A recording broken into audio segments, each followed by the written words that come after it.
নমস্কার সবাইকে, good morning সবাইকে জানাই। কুরকুরি ছাতু, এখানে দেখুন কুরকুরি ছাতু পাওয়া যায়। গ্রামে হয় কুরকুরি ছাতু, মাটিতে হয়। কুরকুরি ছাতুর তরকারি রান্না করব। কুরকুরি ছাতু ধুয়ে নিচ্ছি, তারপরে ছাতুগুলোকে বুনিয়ে নিচ্ছি, কুটে নিচ্ছি, আর ঝিঙে দিচ্ছি। ঝিঙে কুটে নিচ্ছি, ধুয়ে নিয়েছি। ঝিঙে কুটে দিচ্ছি সর্ষে, পেঁয়াজ, লঙ্কা পেস্ট করে নিচ্ছি। টমেটো দিচ্ছি, টমেটো বুনিয়ে নিয়েছি। কড়াই গরম করছি, কালো জিরে ফোড়ন দিচ্ছি। নতুন তরকারি কুরকুরি ছাতু, সর্ষের তেল দিচ্ছি, গরম করে নিচ্ছি। ঝিঙেগুলো কড়াইয়ে ছেড়ে দিচ্ছি, ভেজে নিচ্ছি। ঝিঙে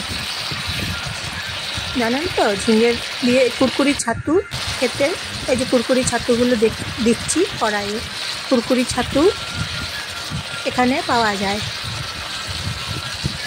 বর্ষাকালে পাওয়া যায়, সবসময় পাওয়া যায় না। মশলা দিচ্ছি, বর্ষাকালে পাওয়া যায় কুরকুরি ছাতু।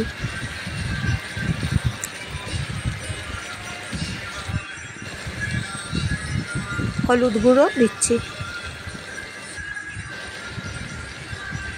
নুন দিচ্ছি স্বাদ মতন। কুরকুরি ছাতুর তরকারি খেতে আর ধনে গুঁড়ো দিচ্ছি। জল দিচ্ছি কড়াইয়ে, কুরকুরি ছাতুর তরকারি ভালো লাগে খেতে। ঢাকনা দিচ্ছি কড়াইয়ে, আর ফুটছে তরকারি। আর এই কুরকুরি ছাতুর তরকারিটা না খেতে বেশ ভালো।